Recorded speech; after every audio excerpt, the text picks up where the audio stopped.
Just imagine this. You are not a reader yet. You have never think about reading a whole book without any pictures in it.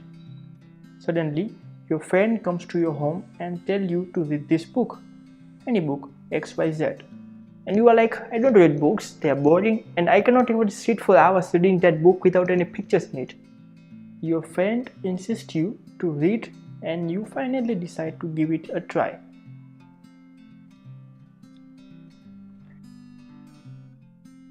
When you start reading that book, 10 pages, 20 pages, 50 pages, the first thing that will happen that you will not be agreeing on your own statement about books are boring. And the second thing that will happen that you will not find any need of pictures in that book because you will be imagining everything that is happening in the book. But if your book has a picture in it, that is great too, because pictures in the novels kind of help you to start imagining from somewhere. Like it gives you a little push that this is the picture, you can start from here. This is the character, this is what he usually wears, this is what he does, writing, playing piano, whatever he does.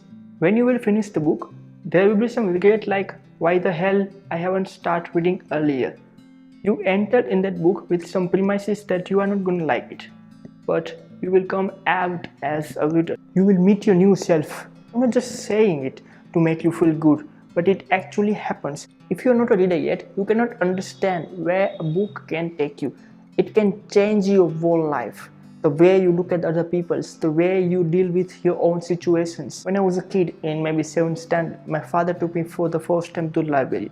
And he was the one who introduced me to this indescribable world of books. The first book that I read was Sher Khan, which was in Gujarati language. I still remember the whole story because maybe it was my first book. After reading some Gujarati books, I started to read English books. You must be thinking that why am I telling this all to you? Because the book that I am going to discuss today is one of that book which where I was becoming a reader and I was entering in this world. Hey people, welcome back to my Book2Win channel. In today's video, we are going to discuss about a book called Paths of Glory by Jeffery.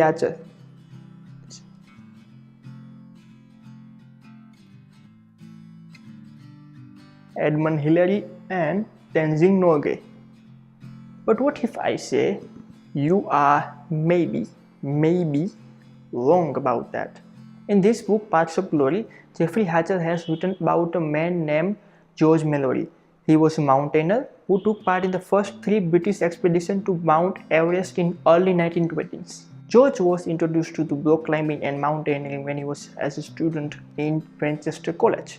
And after that, he became crazy about climbing. Archer has recorded many interesting and sometimes humorous events in his book. For example, if he is not climbing anything, he would run rather than walking on the road. Once he climbed the wall of cathedral to meet his future wife. And the craziest thing George Mallory did in his life was, without any ropes, without any equipments, in his usual outfits, he climbed the Eiffel Tower.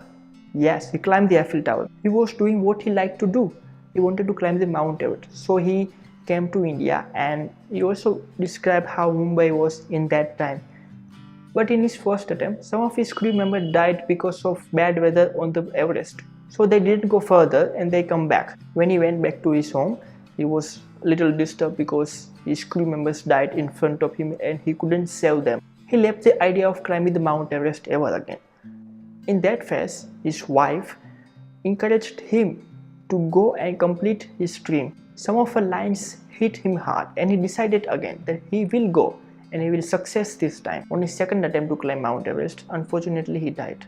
Now you must be thinking that why did I tell you that you may be wrong about Hillary and Norgay? So here is the answer. After 75 years, in 1999, his body was discovered on the Mount Everest. With his body, there were some equipments that he was carrying with him, and there was his wallet. But there was something missing from that wallet, and the thing was the photo of his wife. Now what is the connection? Here is the connection. When his wife encouraged him again to climb the Mount Everest, he promised his wife that he will climb the Mount Everest and put her photo on the top of the world.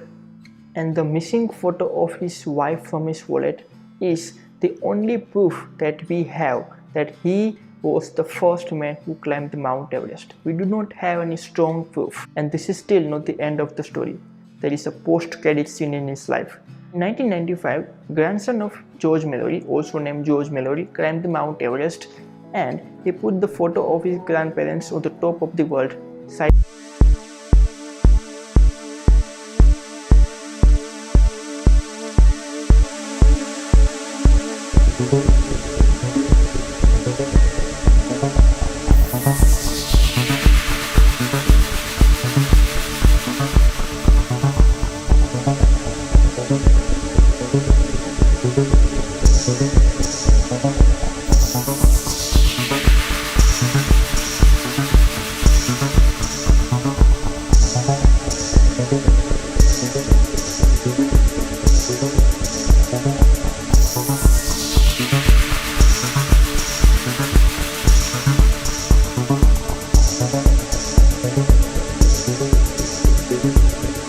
We will meet next time with new content and new book suggestions.